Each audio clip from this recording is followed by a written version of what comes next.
والذین اتخذوا مسجدا ضرارا وکفرا وتفریقا بین المؤمنین وارصادا لمن حارب اللہ ورسولہ من قبل، اور وہ لوگ کہ جنہوں نے ایک مسجد بنائی ہے ضرار کے طور پر، زدم زدہ، ضرر سے ضرار باب مفعلہ ہے، وکفرا اور کفر کے لیے، وتفریقا بین المؤمنین اور اہل ایمان میں تفریق پیدا کرنے کے لیے، وارصادا لمن حارب اللہ ورسولہ اور ان لوگوں کو گھات فراہم کرنے کے لیے، جائے پناہ دینے کے لیے کہ جو اللہ اور اس کے رسول سے جنگ کر رہے ہوں، من قبل جو کہ اس سے پہلے سے اللہ اور اس کے رسول سے جنگ کر رہے تھے۔ یہ مسجد ضرار بنائی تھی منافقین نے مدینے کے اندر، اور مسجد قباء کے قریب کے علاقے ہی میں تھی یہ، اور یہ اصل میں اس کے پیچھے ایک شخص تھا ابو عامر راہب، خزرج کا یہ شخص تھا، اور یہ شخص بھی ویسے بڑا عالم شخص تھا، اور یہ عیسائی ہو گیا تھا اور راہب ہو گیا تھا، جیسے کہ ورقہ ابن نوفل تھے، وہ قرشی تھے، لیکن وہ بھی ان کی طبیعت سلیم تھی،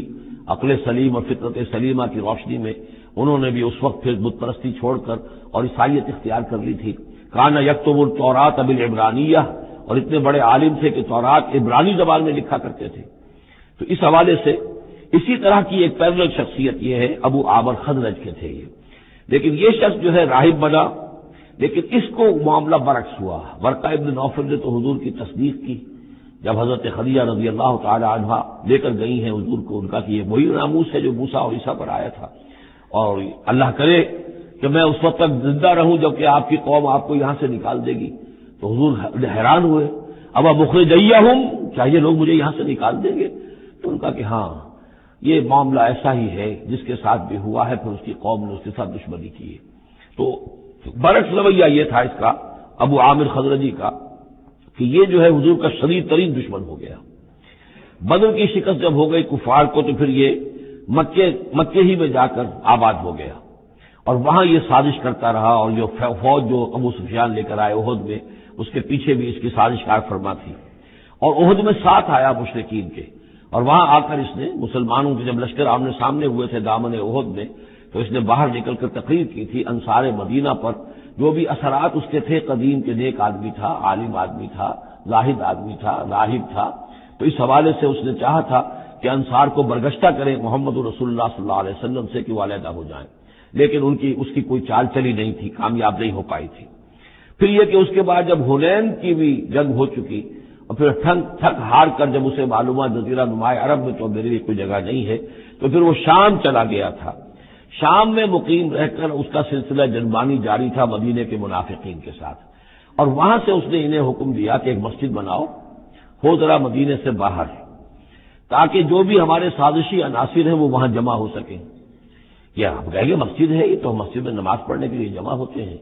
اور چونکہ مدینے سے ذرا باہر ہوگی لہذا اس کی خبریں بھی عام طور پر لوگوں کو نہیں ملیں گی، باہر سے کوئی پیغام مجھے بھیجنا ہوگا میں وہاں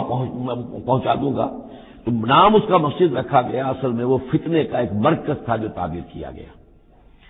تو والذین اتخذوا مسجدا ضرارا وکفرا وتفریقا بین المؤمنین وارصادا لمن حارب اللہ ورسولہ، یہ تھے مقاصد اس مسجد کی تعمیر کے، مسجد نما عمارت جو انہوں نے بنائی تھی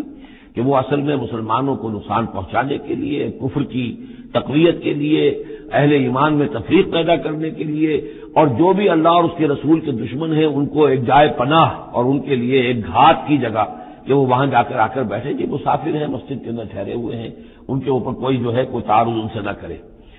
وَلَيَحْلِفُنَّ إِنْ أَرَدْنَا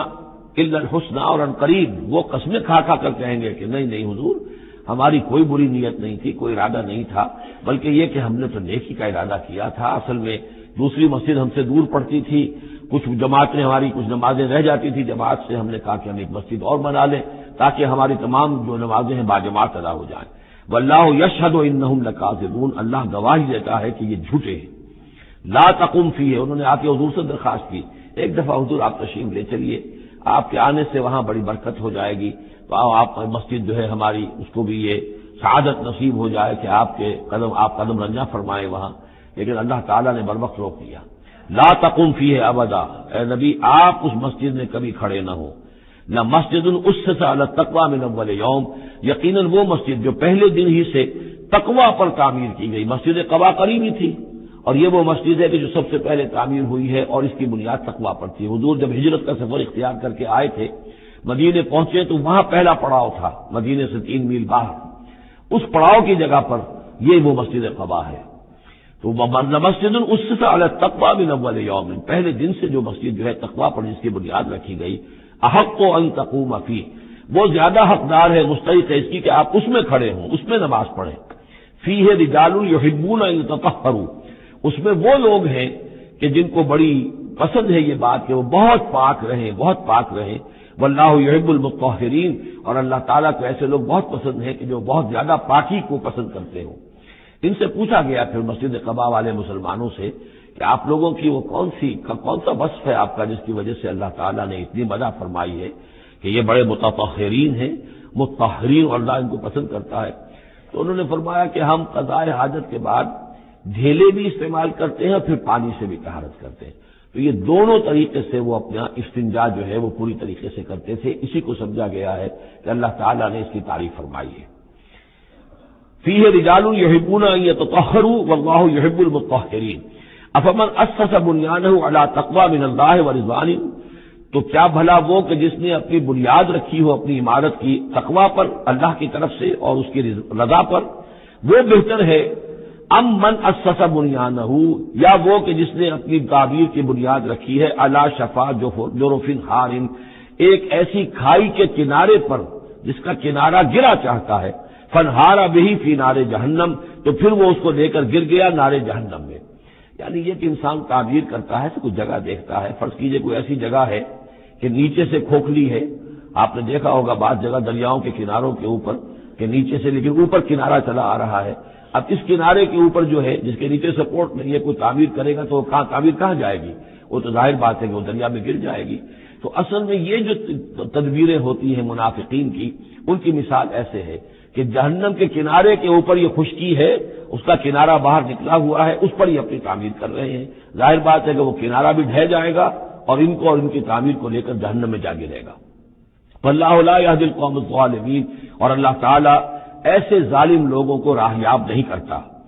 لا یزال بنیانہم الذی بنوا ریبۃ فی قلوبہم، یہ عمارت جو انہوں نے بنائی ہے، یعنی یہ جو بھی